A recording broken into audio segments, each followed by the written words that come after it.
First we roll. Let's just get this over and done with. Alright, let's just get this over and done with. This is some bullshit. I'm telling you now.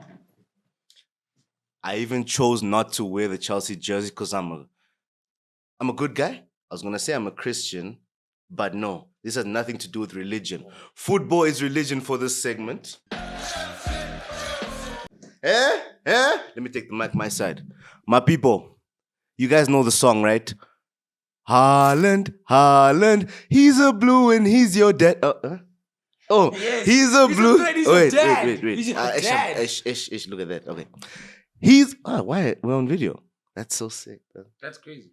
Okay, wait. We're distracted. He's your dad. He's your dad. Tell him. You know Alfie Haaland, Haaland's dad was a blue, right? So the song is, he's a blue just like his dad. Now he's at the Etihad. Ha ha ha Haaland. But yesterday said he got a realization. I know I'm dragging it. But it's good I'm dragging it. Ne? So it's Callum McFarlane. So I've got two versions, but I'll give you the one I like. Ne? Callum, he's a blue and he said he's dead. Storming up the Etihad. Or he could be Pep's dad. Guys, yesterday was Callum McFarlane's first professional game. How do you get thrown into the deep end against arguably, and said he will say he is? It's not arguable. Okay, sharp. He is. For this segment, I'll give it to you. Because you took an L, but it's not an L. He's the greatest. But his dad is Callum McFarlane. Let me tell you guys something. Listen. I've been talking about this thing. Okay, first of all, we're gonna win the league. First of all, let's just put that to bed. We're still winning the league. First of all, and you know it. You know what's happening. Firstly, secondly, yesterday's game was. Are you sure, bro? I'm telling you that we're winning the league. I'm telling you, bro.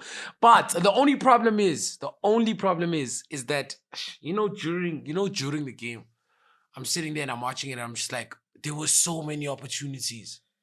Fair. And just our decision making in the final third, there's men to pass the ball to. We're still trying to look for Haaland when Shirky's open. We're still trying to force the ball to Haaland. And it's like, Haaland's movement is great, but take advantage of the fact that he's pulling defenders away, creating space for others. But we're just trying to get Haaland to score. But also, no. It's bullshit. No. Also, Haaland himself, I won't deem it selfishness, right? But there's that desire to score that makes you slightly selfish. Because Haaland could have also squared the ball to men. Yeah, no, he could have. But my point is... Like Jerky, that one moment with Jerky. Jerky's alone on the right wing, bro. I get that. Second I half, get man. that. I get Yes, that. bro. And that was actually Foden. What? Oh, that was Foden on the ball. Yes. Okay, That was Foden on the ball. And he was trying to look for Haaland. What I'm saying is, I don't expect Haaland to be unselfish. He's a striker. His job is to be selfish. That's his job. So I'm not expecting that from Haaland. What I'm expecting is that the men who are supplying and creating chances need to be able to have a full view of the pitch and see, okay, Haaland clearly is showing for the ball and he wants it. But me making that pass doesn't make sense right now. On my right, Ryan Cherki. Pass the ball. On my left, whether it's a Jeremy Doku, whether it's a Bernardo Silva, whether it's a Phil Foden, pass to each other. The going on?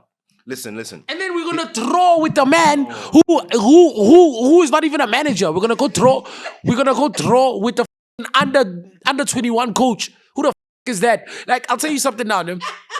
I don't even know this guy's name, dog. It might as well could have been Liam Rosenier. That guy looks like Liam Rosenier's substitute teacher. He looks like the guy who's actually going to be putting Liam Rosenier onto how to actually manage Chelsea. The guy, who the fuck are these guys? What are we talking about, man? No names. The whole game, bro. The whole game. Since, our first half, You're slandering Pep. Wait, I'm not slandering Let me give you something. Pep was the Because greatest. before the game, right? Let's be fair. Every Chelsea fans conceded the L. Yes. Right? Yes. We're not delusional fans as Chelsea Yes. fans. We have enough sobriety, right? I doubt So getting anything at the Etihad in this situation, we lost our manager, all that's going on, right? Yeah. We're expecting the L. So as much as you're slandering these managers that are upcoming and the one that managed our game yesterday, Pep has dropped 4 points in the last 2 games. Points you guys should have taken. And yesterday, the main thing for me that I'm taking from your analysis of the game is your lack of ruthlessness and your lack of clinical thinking, critical thinking. It's just decision making. It's just Yes. the wrong decision making. A ruthless City yesterday, I'll give you, bro. It ends 4-0. It ends like we don't even score because we're demoralized. You see, bro. yeah. Yes, Okay, fine, whatever, Easily sick. whatever. There were so many chances. That's why Column There is were so many chances. There were so many chances. There were so many chances that we could have taken off, that we could have taken advantage of, but we just didn't because of the decision making. Like you say, Paco. The decision making in the final third, the last pass, giving it to the man who's open. There's been so many times in that game where men are just like, but why didn't you pass me the ball? So I say, this is what I say. We're winning the league, firstly. But secondly, if we don't win the league, let me tell you why we're not going to win the league. If we don't, which we won't, but we will win the league. The decision making at the last point, the last pass is what's going to end up affecting us big time. That right there is in-depth analysis. That's you understanding City have been clinical in previous years, right? Yesterday, what happened, right? You had a good defensive Chelsea for the first 30 minutes. Haaland had that one shot that hit the pole, and Chelsea's defense started to create gaps, right? And chances started, boy, you saw from that point. Chances. Same as the Sunderland game that you were complaining about. Chances. If you guys continue like this going into Feb, you're not going to win the league, bro. Will Arsenal win the league? Hey, hard to say yes, but it's one of you two, unless you're saying Villa's in the chat. So if you guys continue like this, Villa's not in the chat. Arsenal are not going to do this, bro. That game against Villa, that 4-1 is a statement to you guys, not to anyone else in the league. Nah. Arsenal, and you see, and this is what I was saying. Let me tell you, I'm only convinced that Arsenal will win the league if they turn up to the Etihad and they're coming in the next coming weeks, and they go in the next coming months. They're coming to the Etihad, and if they beat us at the Etihad, then they can win the league. But if they don't, Arsenal still have at least a draw and a loss in them. So it's not the end of the world. We're at the halfway stage, okay? It really isn't. You know, you can't win or lose the league right now. Do you get what I mean? You just can't, because especially with the amount of points that we've accumulated, with the amount of points that Arsenal has. What I'm saying now is for the last two games, before 8 points clear of you. Before these last two games, right? We've been on board. We've been at our best defensively. We've been at our best attacking wise, and it's just a matter of us being able to embed Rodri to make sure that he's up to speed. Did you watch him yesterday? Okay. Did you watch him? Hey, wait, let me take my... Rodri's on fire. No, it's not. Yes, he is. Did you watch the game? Let me tell you why. Rodri came back. Ne? Yes. Firstly, this is a Chelsea that's under an interim, right? Yeah. To make it worse, should I emphasize the players that were not there? Yeah, of course. If Rodri had someone to go up against, because Rodri was coming forward, because he was given that, like in a game that's challenging for City, Rodri doesn't even come that much forward. That's a lie. All the passes would be deep. Like, no, it's only when he's ghosting in, bro. Every time. No. And this is what I'm trying to tell you. See, and this is what I'm trying to tell you. A lot of people don't even understand how Rodri plays.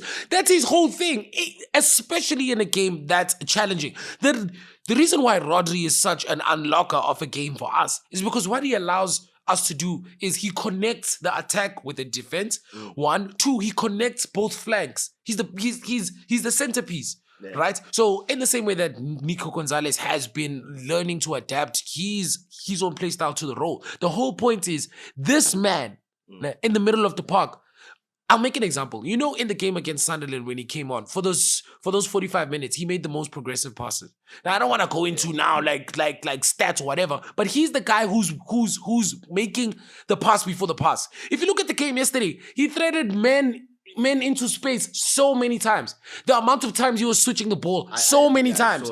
Like, my point is, he comes back. I'm glad with how he's coming back. I'm really happy that it's taking him that long, but it's disappointing. It is pathetic from City, the way that we played that game yesterday, because we were in the ascendancy for 90 minutes. Yeah, it was the forward For 90 line. minutes. The forward line was the issue, right? Because I would say Ryan Cherky, Phil Foden, bullshit. Yeah. Go back home. It's bullshit. your standout performers were Bernardo Silva and Rodri, I would say. Yeah. Stand out. I think even Nico O'Reilly had a difficult game. If we look at it from a Chelsea perspective, to try and now debate your Ruben Dias was Rodri good. point, or Ruben Diaz has been solid this season. So from our standpoint, right, and you don't want to give him credit, but I think we were better as soon as Andre Santos stepped on the pitch. So I would give Santos, Jorgensen made some crucial saves, but if we had Caicedo, bro, I don't feel Rodri would have impacted the game the way he did. But that's just bullshit, bro. I'm That's telling just- you, dog, bro, there bro. were gaps, bro. My nigga. Rodri's gonna pass through gaps. Let me bro. tell you where the actual gaps were, dog. Your gaps were at fullback. Go look at Even through the go center, boy. Like, yes, between yes. Chalobah and who said it? And Badiashile. After that Haaland shot, said What I'm the s- gap between them started increasing, bro. What I'm saying to you is, dog, go look at your fullbacks. Actually, I would argue that I think it was Gusto, no? Was Gusto playing? Yeah, on the It left, was- left back then right. It was second half. it was Gusto and James. I would argue that Gusto and James had some of their one of their worst games because there was so much space on the flanks. And this is what I'm saying is No, that the we right back was didn't Achimpong, take. right? But even in the mid, Reece was Yes, tough on yes. him. Oh, Yeah, Reece was in the mid. Achimpong, right? Yeah, Achimpong. The Boy played. the issue was, and he did. The issue was we didn't punish. That's all it was. I want to give credit to Chelsea because they pulled up and they got a point. You get what I mean? They got a point, especially during the whole turmoil and everything. But go watch that game. That game is a 4-0 game. It's a 4-0 game. But we're stupid. That's why I'm saying now we need to get who? Simeo na come na preparate. He come na enter. We now in the league. And you see the moment we announced that signing, guys, I told you, we're winning the league. We're winning the league. We're winning it. No complaints. Why? Because we'll have men on the flanks that are able to be killer inks, like fucking killer on a game-to-game basis. Don't get it twisted now. This is me appreciating Ryan Cherky and Phil Foden and what they've done for the last couple of games. But these last two games, Sunderland, it was Haaland. Haaland was off and he was pocketed by that defender, who's he, Mukiele or something. He pocketed him. He cooked him. Cooked He him. cooked him. Chelsea, it was Phil Foden, Ryan Cherky. Where the fuck were you? Where the fuck were you on a home game? Home game where you need to stand up and be fucking counted. It's bullshit. Okay, We need to okay. do better. Listen to this, right? Yeah. Because fair enough, right? The only thing, because you're 8 points behind Arsenal. Yeah. Right? Now I've opened the fixtures here. These are Arsenal's. You need Liverpool to do you a favor at the Emirates there. That's a draw then. So you see a draw there. Yeah. So Arsenal That's a start draw. dropping points. You guys need to start winning games, That's by a the way. draw. These are cup games. So sharp. They're gonna Yeah. beat Portsmouth, whatever. Yeah. Chelsea, whatever. That's a loss. Doesn't matter. You what guys are gonna shop at it. Yes, we will. Yeah. Yes. Yeah. But Forest. You always beat them. You always beat Arsenal when you have to. When you don't have to, they shop. No, but we haven't beaten Arsenal in a while. That's a Yeah, different chat. because that you one. haven't had to in a while. Mm. Do you understand? It hasn't been breaking. Yeah, you haven't had to. So because you guys Liam are terrible. Rosenier is gonna beat Arteta He in his third He game. needs that win. Rosenier. needs that win. Bring Felipe Luis, then we'll talk.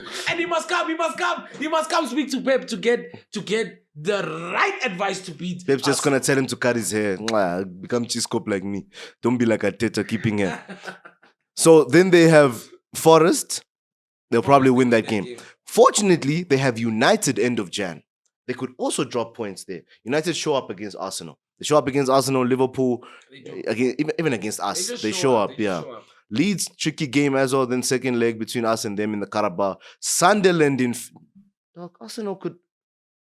That's what I'm saying. dog. Arsenal There's could still drop to be points. dropped, dog. There's still points Yo. to be dropped. They have a couple of tough fixtures. There's still points. to be Brentford dropped. also. After this, Brentford. Then Spurs. Then they beat Chelsea. Spurs, Chelsea. Oh, And Brighton. then Brighton.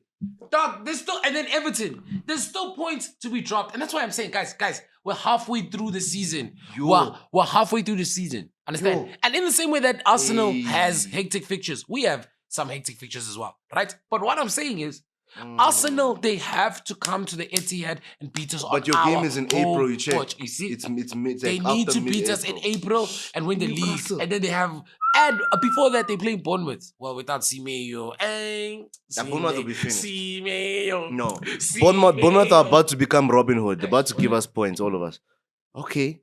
Okay, I'll concede based on what we've reviewed, That's right? what I've been saying, There's bro. a chance, bro. There's a chance. Dog, with Arsenal, all you need No is a chance. guarantee. With Arsenal, boy, let me tell you now, for all of you Arsenal fans out there, with Arsenal, all you need is a chance. You know that you are preparate. We will preparate. We will preparate. We will enter. Lucky mentality. You have no mentality whatsoever. You are not a winner. Where have you won before? You've never done it before. So now you are acting as if you will now shake and move, and now what? Preparate. It will never happen. It cannot happen. It cannot be. It cannot happen. It cannot happen. We are winning the league. We do. Antoine Semeyo. Calm. He's a blue and he's your dad. Storming up the Etihad. He's a blue and he's Pep's dad. Yeah, your dad left you.